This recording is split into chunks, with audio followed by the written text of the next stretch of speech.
मैं मानता हूँ कि कोविड से ज्यादा डेंजरस है एयर पोल्यूशन, क्योंकि हम वो देख नहीं पाते हैं, उसका इम्पैक्ट इमीडिएटली हम देख नहीं पा रहे हैं। तो यही चीज मुझे पॉजिटिव लगती है, बहुत पॉजिटिव लगती है एयर पोल्यूशन के बारे में, कि इसका हम अपने जीवन में खुद से ही इसके ऊपर हम we can take some action around it as compare to some of the other things जो हम हेल्पलेस फील करते हैं। आप गूगल पे जैसे ही एयर क्वालिटी लाइफ इंडेक्स डालेंगे तो एक ऐसा टूल मिलता है, एक वेब पेज है जिसमें आप जूम इन करके देख सकते हैं अपने डिस्ट्रिक्ट का डेटा कि 2022 में मेरी जीवन रेखा कितनी कम हो रही है यहाँ के प्रदूषण के स्तर से।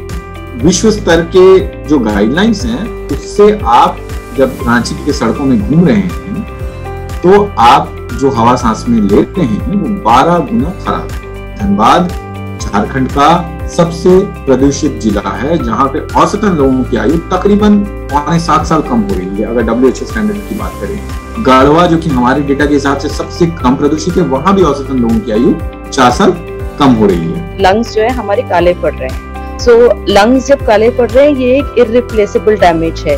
बहुत सारे शोध से पता लगता है कि जितना भी प्लेसेंटा है, जो माँ और बच्चे के बीच का कनेक्शन है, उससे पॉल्यूटेंट्स पास करके बच्चे को, जो गर्भ में बच्चा है, उसको प्रभावित करते हैं।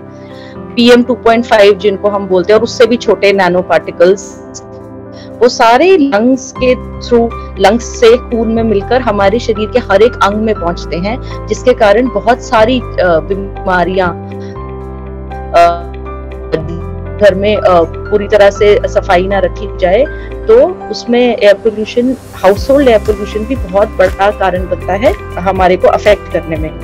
सो ये चीजें भी ध्यान में रखना बहुत जरूरी है जब हम देखते हैं कि बाहर ही नहीं, घर के अंदर भी पोल्यूशन लेवल्स बहुत हाई हो सकते हैं।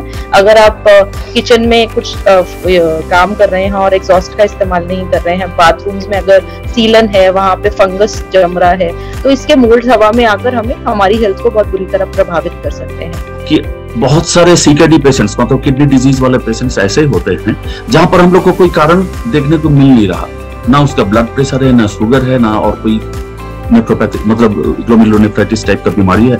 Still they are having CKD मतलब chronic kidney disease of unknown causes. तो in that perspective I can tell you maybe this sort of pollutants जो है एयर में, जो हम लोग इनहेल करके लंग्स का डीपेस्ट पार्ट में भेजते हैं और वो ब्लड में कैरेट होकर सारे सिस्टम तक प्रभावित करते हैं, तो those pollutants में भी responsible in some of the cases at least। जो सिम्टम्स आपको दिखाई देगा जब आपका एरिया का पॉल्यूशन बढ़ा हुआ हो, आंख में जलन होने लगता, गला में खिंच होने लगता, वो आपका डैमेज करता लंग्स को भी। आपका अगर एस्मा हो तो उसका सिम्टम्स को वो ज्यादा बढ़ा दे देता।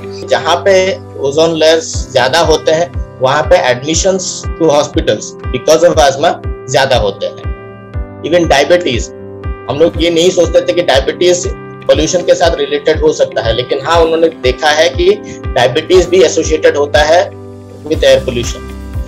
Neurological disorders like Alzheimer's disease and cataract, आंखों में जो कैटरैक्ट होता है, दैट इज आल्सो रिलेटेड और cause can be contributed by air pollution.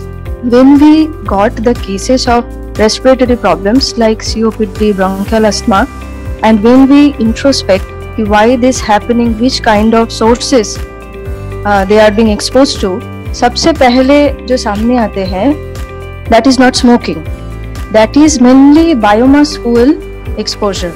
Where we are going, what time we are going, that is very important, especially for the persons who are already suffering from the disease. आगे जाके जब आपको बीमारी जब फैलता है, उसका जो ट्रीटमेंट का जो कॉस्ट बर्डन और आपका जो all the mental, physical, economical, आपका all the sufferings if you add, then the savings in nothing.